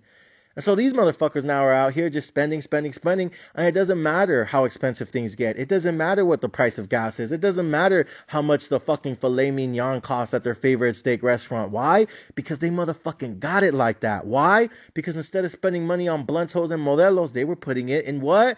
Long-term investments, long-term assets. They didn't know it was going to go 100x. They didn't know it was going to do a 1000x. They didn't know that stupid altcoin was going to run from a penny to fucking $30. They didn't know all these things were going to happen. All they did was just putting money here, putting money there. They were investing it. Some of them didn't even put that much money, and now they're fucking millionaires. And then there's other people like me. We've been investing in Tesla for 10 years. We've been investing in fucking Bitcoin for fucking 1,000,000 years, it feels like now. Not really. I wish I bought more fucking when my best friend told me to, but you guys already know that story. But the point is, like, we've been investing for so many years after years after years after years after years, and there was a lot of times, you know, some of the stocks I owned didn't do anything for 2 or 3 years, and guess what? Thanks to low interest rates and the fucking accommodative Federal Reserve and fucking money printing, a lot of our stocks and a lot of our investments ended up doing a double, a triple, and a quadruple. We made 900% return on the stock market in 2020. And then in 2021, I tripled my money again. You know, so we were doing all these momentum trades and swing trades and this and that, and we were fucking banking on the podcast, especially if you're a VIP subscriber. You already know what fucking time it is there. You know, so there was a lot of people just making money and money and money and money and just making nothing but money, feria, dinero, you know, just stacking so much fucking money. And now there's a lot of people, again, VIP, stand the fuck up, they're not going back to work. They might not ever work again a day in their life because they got so much fucking bloody money. And the Federal Reserve sees that. They acknowledge that. They understand that. But at the same time, there's still a lot of jobs in this economy that need to get done. There's still a lot of things that crucial, critical infrastructure jobs that need to be done, but nobody wants to do them. So what's he doing now? He's skyrocketing interest rates, skyrocketing mortgage rates, and he believes that by lowering the value of your stocks, lowering the value of your crypto, lowering the value of your Ethereum, lowering the value of your Bitcoin, lowering the value of your Tesla, both the car and the stock, lowering the value of your house, lowering the value of all your real estate holdings, just by lowering the value of everything, that eventually we're going to get to a point where you're going to say, fuck it, enough is enough. I'm going to go back to work because my portfolio is not enough to live off anymore. My pension is not enough to live off anymore. My 401k is not enough to live off anymore. My finances are not enough to live off anymore, and I'm going to go back to work. I'm going to go do this job that no one else wants to do, and I'm going to work at Circle K. I'm going to work at the Quickie Mart. I'm going to work at the 7-Eleven. I'm going to work at the gas station. I'm going to do that job nobody else wants to do, even though it doesn't pay a lot of money, but it pays some money, and I'm going to fucking do it. Why? Because I need the money now, because my portfolio is not big enough for me to stay retired. My bank account isn't big enough to fucking offset these losses. My fucking, I'm not making as much money in real estate as I used to make. And right now I need to make some money better than no money. And I need consistent money. I need steady income. I need a steady paycheck, right? Because times are slowing down for everyone. And that's what he wants. That's what he fucking needs. And right now there's still a fuck ton of jobs that are not being done. And he needs more people to go back to work. And I talked about this on the podcast last week. And I talked about it on the week before. And I talked about it on the week before. The sad part is, right? Shout out to my man Sherwin, because I was just talking to him about this. One of my favorite real estate agents in the country. And me and Sherwin were talking, and I texted him and I let him know the crazy part about all of this is that when all of this goes down and it continues to get worse, because I think we're nowhere near the bottom, I think we're nowhere near the finish line, and I don't think we're even at the halfway point, is the people who end up taking these jobs, it's not the 20 and 30-year-old TikToker. It's not the 20, 30-year-old Bitcoiner. It's not the 20, 30-year-old day trader or investor. You know who it is? It's somebody's mom. It's somebody's grandma. It's somebody's grandpa. You know what I mean? And that's why every time you go to Walmart now or you go to Target, you don't see as many 20-year-olds as you used to. You want to know what you see a lot of? People in their 50s, people in their 60s, and people in their 70s, and people in their 80s. You guys see them? I was just at the 7-Eleven earlier today taking my son to his baseball game. And we went to the 7-Eleven to get some snacks for the game. And you want to know who was at the cash register? A dude, I swear to God, he looked like he was fucking 70. It looked like he was fucking barely holding on. It looked like he had a cane in one hand and he was working the cash register with the other. Like, this dude looked like he was almost 70 fucking years old. And he's working at a cash register at the 7-Eleven. Why? Because somebody has to do that job. And the Federal Reserve doesn't care who it is, but he's going to make sure somebody does it. But I bet you the person that did used to do that job, that was 20, 30, 40 years old, I bet you they made a lot of money in crypto or Bitcoin or stocks or real estate or something. And now they make so much money that they don't have to work anymore. And they don't want to go back to work anymore. They said, fuck that shit. I don't want to work paycheck to paycheck. I'd rather just invest my money and stay invested and, you know what I mean, live off my investments. And they spent a long time probably, working paycheck to paycheck, trying to invest their money. Or they were in a situation where they put a little bit of money on something stupid and it blew up.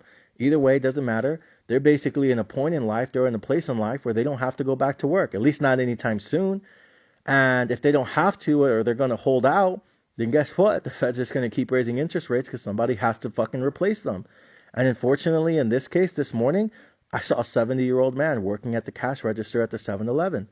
And that's what you're seeing all across America right now. I'm not telling you this is the way things should be. I'm telling you what I see in the fucking trenches. I'm telling you what I see in the fucking battlefield.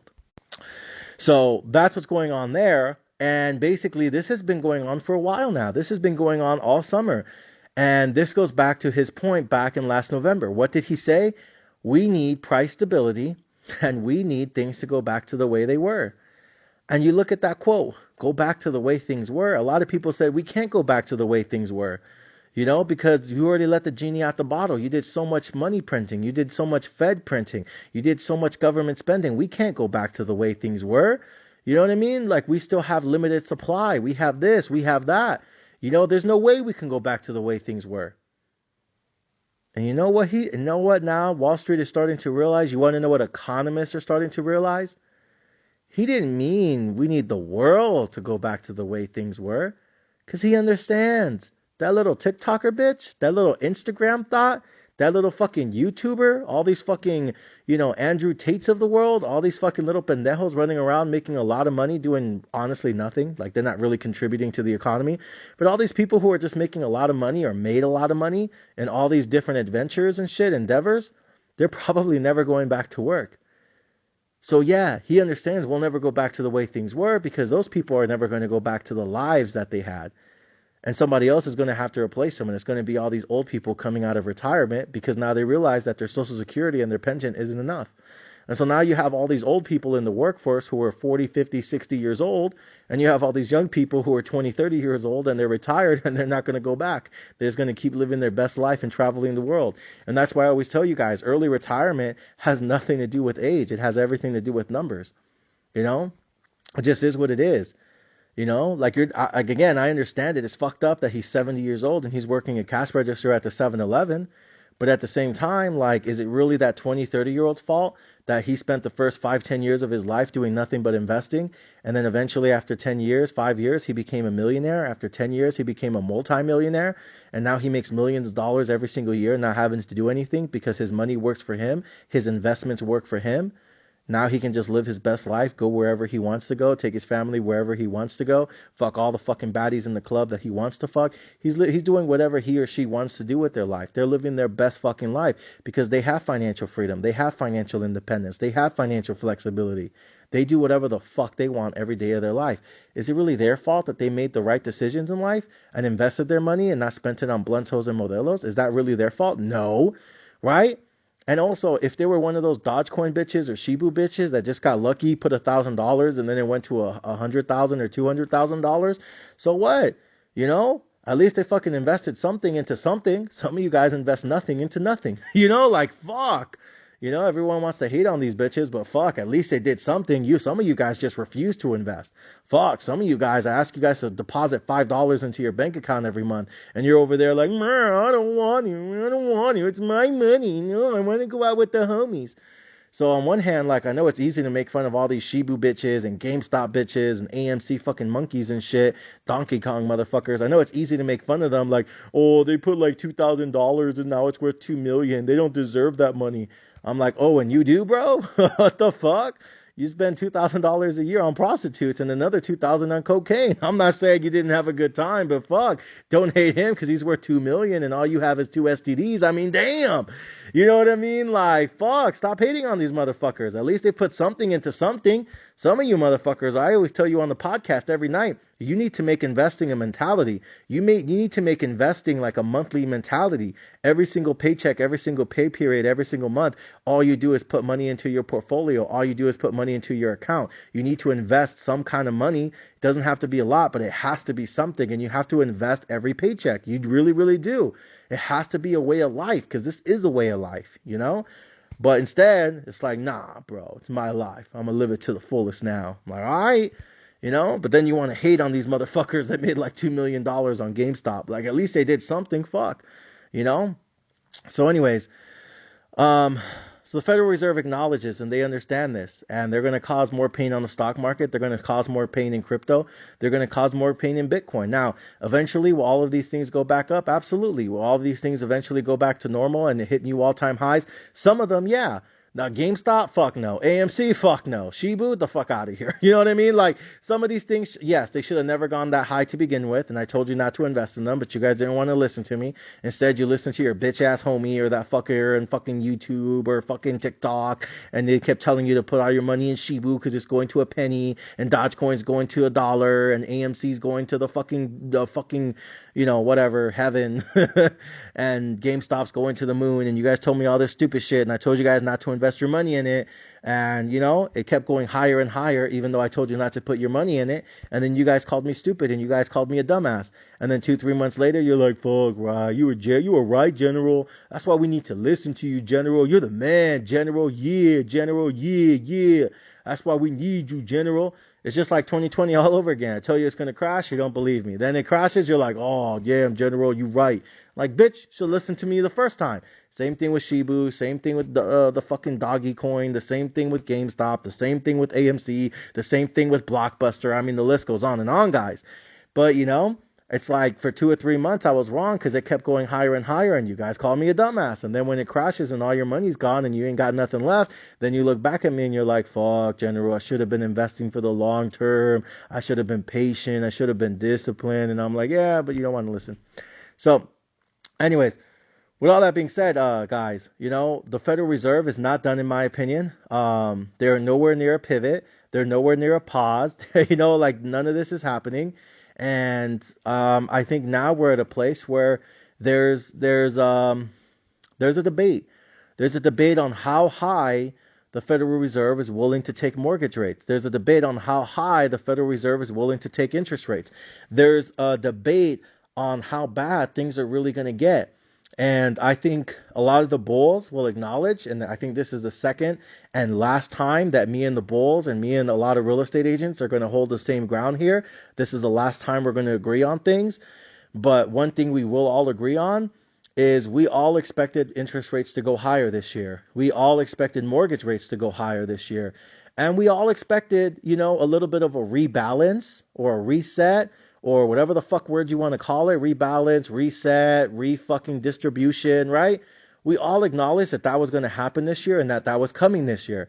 And I think if you're a long-term investor, this is still a year you want to stack as much as possible, because it is my belief that the stock market in the next 2 years will run back up and hit new all-time highs. I think in the next 2-3 years, it is going to fucking absolutely explode. And I think in the next 2-3 years, this stock market, this crypto market, and this Bitcoin market is absolutely going to fucking explode.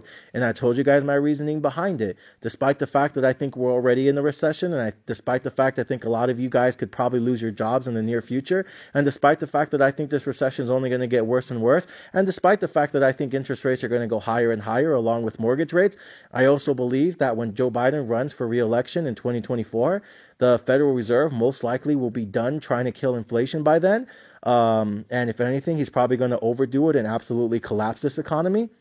But regardless if he does or doesn't, I think at the bottom line is they will start to lower interest rates in the second half of 2023, probably early 2024, which is when Joe Biden's officially going to launch his campaign to get reelected, whether you like him or not. And then eventually, regardless of who he goes up against, whether it's DeSantis or Trump or Haley or that motherfucker or the other motherfucker or Abbott or some other dumb fuck, regardless of who he ends up going up against, I think a Joe Biden administration, or even a Governor Newsom administration, whatever dumb motherfucker they put up there, whatever fucking baboso that the Democrats throw in front of us, I think what they're going to do is want interest rates to start to go lower in the back half of 2023 and early 2024. And they're going to want the real estate market to start to go up again. They're going to want crypto to go up again. They're going to want Bitcoin to go up again. They're going to want stocks to go up again. More specifically, they're going to want people's 401ks to go up again. They're going to want their pensions to go up again. They're going to want their unions to be strong as ever. They're going to want portfolios to be strong as ever. They're going to want the momentum to be on their side, going to the upside. And I think they're going to want, an economic rebound of a lifetime. And they're going to want the economy to, quote unquote, be on fire again going into their reelection. And then what they're going to do is they're going to say that we defeated the pandemic, we defeated COVID, and we defeated inflation. Toma, way, we did it all. And I think there's a lot of people that, regardless if they believe that bullshit or not, they're going to vote Democrat because all they do is vote Democrat to the day they die. There's going to be a lot of people who vote Republican because they're going to vote Republican to the day they die.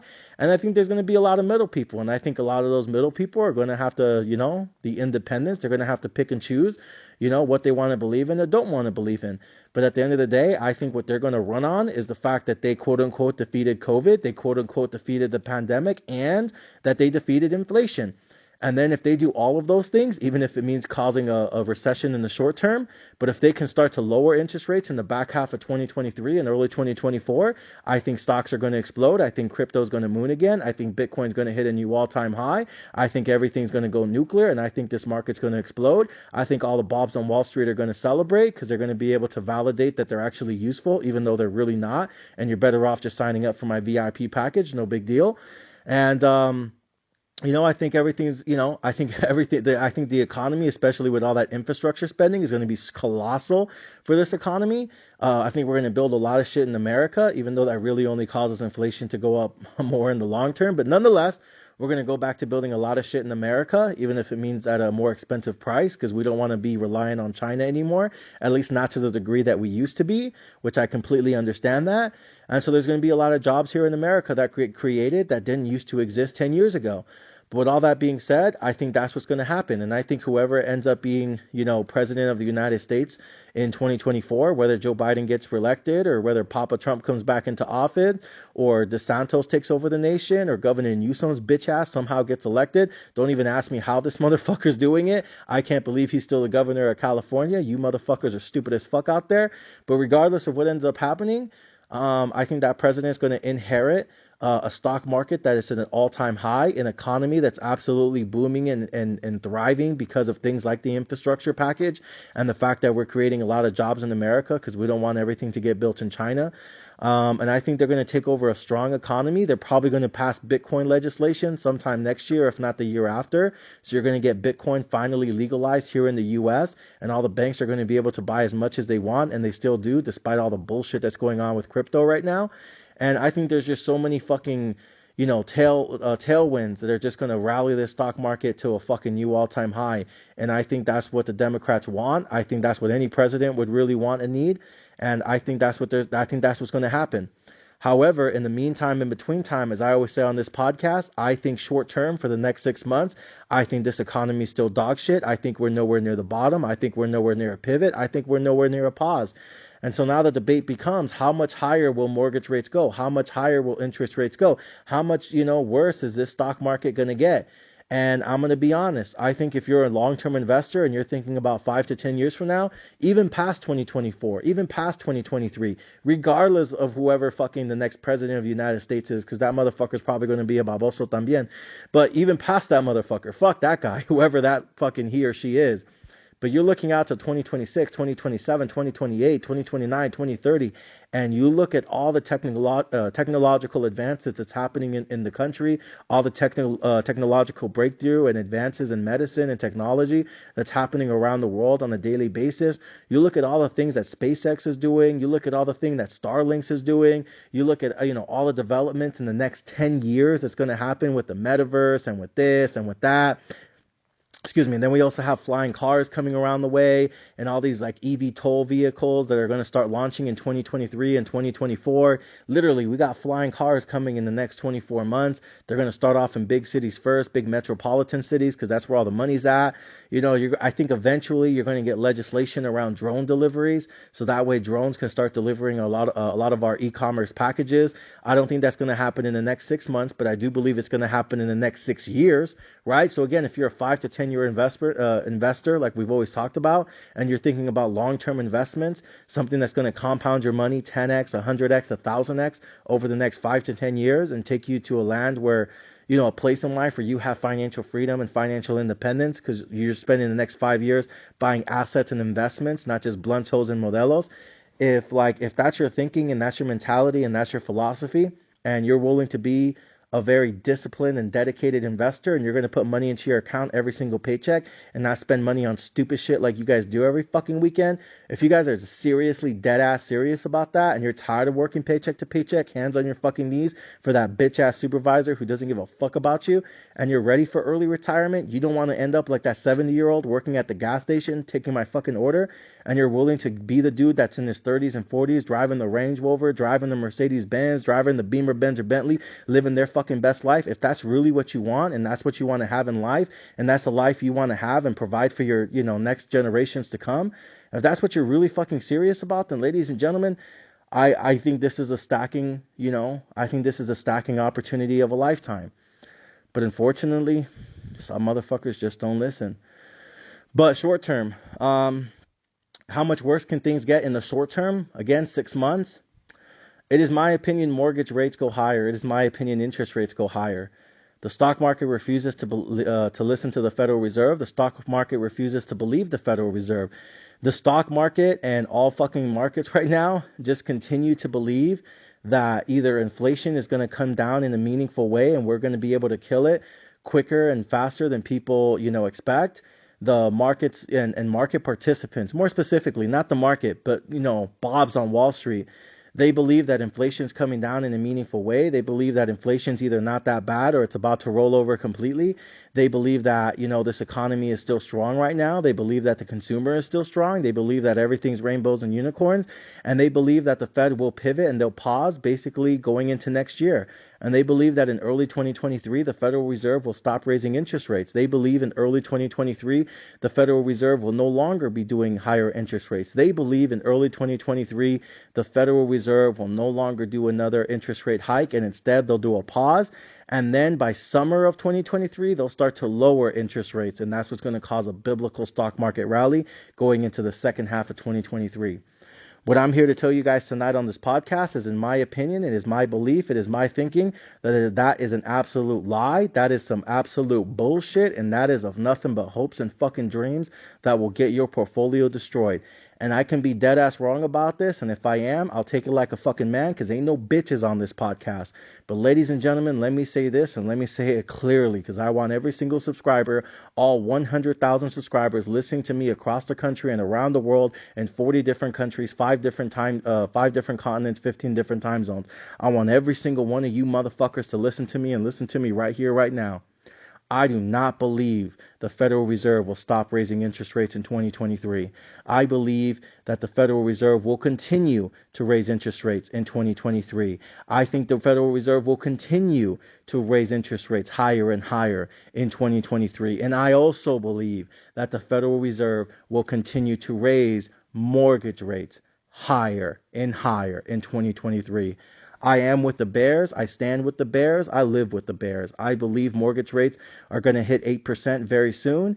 And then eventually I could see next year mortgage rates topping 10% next year.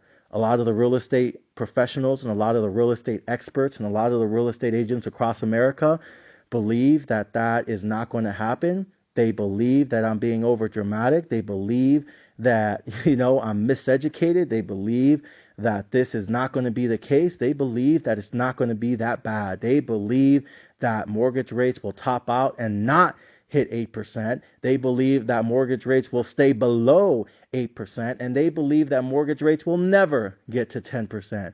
What I'm telling you right now unequivocally is I believe 100% mortgage rates are hitting 8%. And I believe 100% mortgage rates will break 10%. And not a single real estate bull believes me. Not a single real estate bull agrees with me. Not a single real estate bull can even acknowledge that this is possible. They all 100% believe it's not going to happen. Or what a lot of them try to do is be slick and say, no, maybe there's a 2 or 3% chance that happens, but it's 95% chance it won't, Miguel. But they always leave that 5% in there just in case they're wrong. They can say, well, I always said it was a possibility. No, bitch. I'm telling you right here, right now, fuck possibility. I'm telling you it's going to happen. I don't need to have an out. I don't need to fucking hedge my bet. I don't need to say, well, I'm 99% sure, but 1% I can be wrong. No. I'm one of those bitch ass motherfuckers that try to say, well, I always said it was possible. No. I'm one of those bitch ass motherfuckers. No. I'm not trying to hedge myself. I'm not trying to give my way out. No. I hate when bitches try to do that. I'm telling you right here, I'm all in or I'm not in at all. And I'm telling you, I'm all in. I'm balls deep in. I'm all the way the fuck maxed out. I'm telling you motherfuckers now, 8% guaranteed. And I 100% believe we break 10% mortgage rates, because I 100% believe that the Federal Reserve will send us into a seismic recession. And I think they need to do it, because I think if they don't, then some of these jobs in the economy will never get filled, and that spending will never calm the fuck down. Because right now, ladies and gentlemen, we have too many millionaires and we have too many billionaires. And what do we know when it comes to millionaires and billionaires?